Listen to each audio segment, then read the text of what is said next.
آپ حضرت علی رضی اللہ تعالیٰ عنہ نے اس پکوان کو دیکھا۔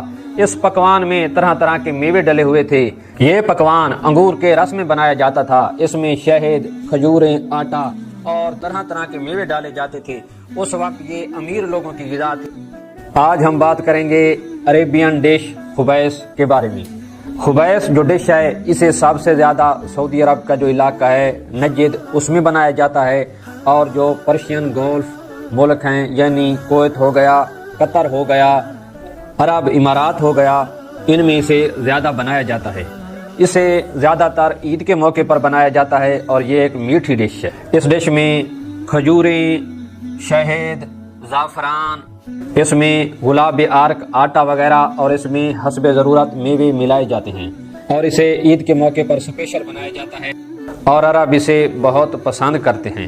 اس ڈش کی تاریخ بہت پرانی ہے، اور یہ ہزاروں سال پرانی ڈش ہے۔ آج سے 1400-1500 سال پہلے اس ڈش کو انگور کے رس میں بنایا جاتا تھا، اور اس میں طرح طرح کے میوے ڈالے جاتے تھے، اور اس وقت یہ امیروں کی غذا تھی۔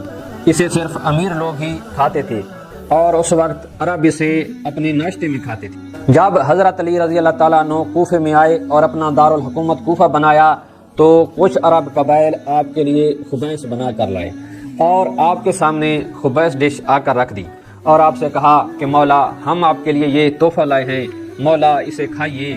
آپ حضرت علی رضی اللہ تعالیٰ عنہ نے اس پکوان کو دیکھا۔ اس پکوان میں طرح طرح کے میوے ڈلے ہوئے تھے۔ یہ پکوان انگور کے رس میں بنایا جاتا تھا۔ اس میں شہد، کھجوریں، آٹا اور طرح طرح کے میوے ڈالے جاتے تھے۔ اس وقت یہ امیر لوگوں کی غذا تھی، امیر لوگ اسے ناشتے میں کھاتے تھے۔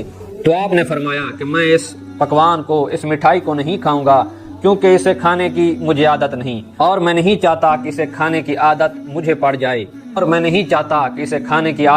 پڑ جائے، کوفہ کے اطراف میں وہ لوگ بھی ہیں کہ جنہیں رات کا کھانا بھی شاید نہ ملتا ہو، اور حاکم وقت کو اپنی رعایا کے ادنا ترین انسان کی طرح رہنا چاہیے، کیونکہ غریب عوام اپنے حاکم کو دیکھ کر اپنی غربت پر صبر کر سکے۔